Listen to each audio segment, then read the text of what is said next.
All praises. First and foremost, I want to give all praises, honor, and glory to Yahweh Ba'ashem Yahweh Shah. That's giving all praises, honor, and glory to the Most High God, whose name is Yahweh. Ba'ashem meaning coming in the name of, and Yahweh Shah, who the world calls Jesus Christ. Gustano, I'm from the dirt, and I remember where I'm from. All praises to the Most High. Without further ado, let's get into it, family. Columbus, the Conquest, and the Covenant Curses, Part 5. Right? Captivity, scattering, and a land left desolate. Historical evidence, enslavement, and forced removal. After establishing control in the Caribbean, Spanish authorities under Columbus and his administration began systematically capturing indigenous people for labor. In the Diario journal of Christopher Columbus, as preserved in the abstract of Bartolomé de las Casas, Columbus records capturing and sending indigenous people to Spain, while others were distributed among Spanish settlers for labor. Later, in Historia de las Indias, Las Casas expands on this, describing how entire communities were broken apart, men taken for forced mining labor, women left behind in villages, and children left without parents. This system evolved into the encomienda system, where indigenous people were legally bound to serve Spanish landlords. Deuteronomy 28:41. Thou shalt beget sons and daughters, and thou shalt not enjoy them, for they shall go into captivity. This prophecy describes a condition where families continue to exist biologically, but lose their children in captivity. It emphasizes separation, parents producing children but not being allowed to keep or raise them in peace. Imagine how scary that is for our children to walk around and they don't know where their parents are. More historical evidence. A people scattered among settlements. Las Casas writes that indigenous populations were constantly relocated. Some were moved to mining regions, others to agricultural estates, and others to Spanish settlements. This prevented them from maintaining stable communities or cultural continuity. What began as island societies became fragmented labor populations spread across Spanish-controlled territories. Leviticus 26:33, and I will scatter you among the heathen, and will draw out a sword after you, and your land shall be desolate, and your cities waste. This passage describes a people scattered among foreign nations, and their homeland left in ruin.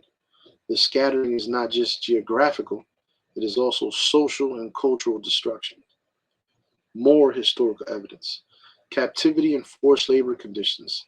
Las Casas repeatedly emphasizes that indigenous people were compelled to work under extreme conditions in mines and plantations. Many died quickly due to exhaustion, malnutrition, and disease.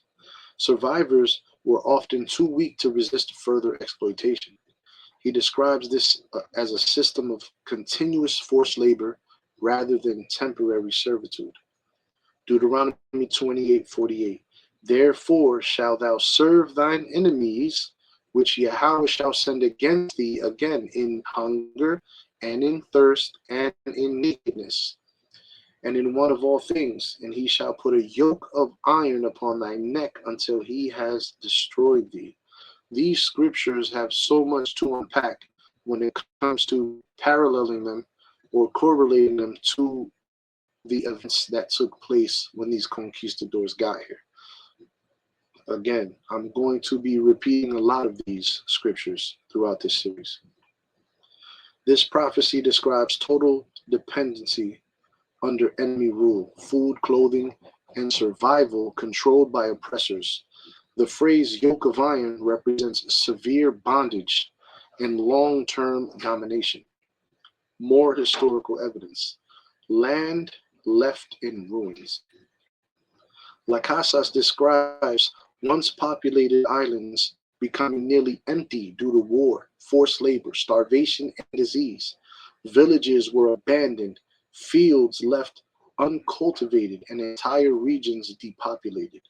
He notes that what was once prosperous land became desolate within a short time after Spanish conquest.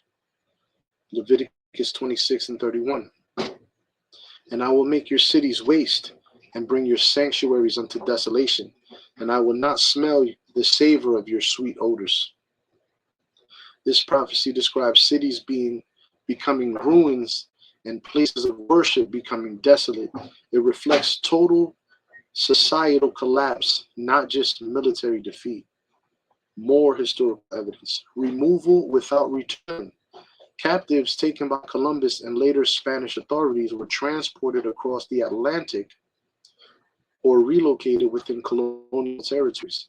Many never returned to their homeland. Families were permanently separated across oceans and regions under Spanish control. Imagine how many people are actually blood relatives, like from the same family tree, that are on the other side of the world right now because of this. This created a condition of irreversible displacement. Deuteronomy 28 and 25. Yahweh shall cause thee to be smitten before thine enemies. Thou shalt go out one way against them and flee 7 ways before them, and shall be removed into all the kingdoms of the earth. This describes military defeat followed by dispersion into multiple lands. It emphasizes being removed and scattered beyond a single homeland. Now let's get this historical summary of the stage, right? This breakdown here, this part.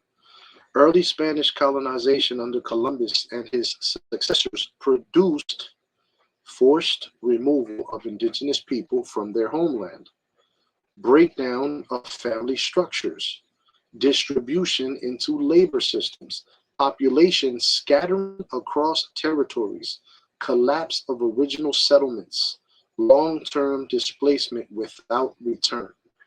And the resources for this here is the Diario Journal of Christopher Columbus, Historia de las Indias, a short account of the destruction of the Indies, and Encomienda system.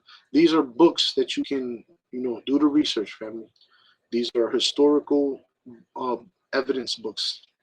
So with that, I want to give all praises, honor, and glory to Yahweh, Ba'ashem Yahweh Shai. That's all praises, honor, and glory to the Most High God, whose name is Yahweh. Ba'ashem meaning coming in the name of, and Yahweh Shai, who the world calls Jesus Christ. Shalom, and I love y'all, family.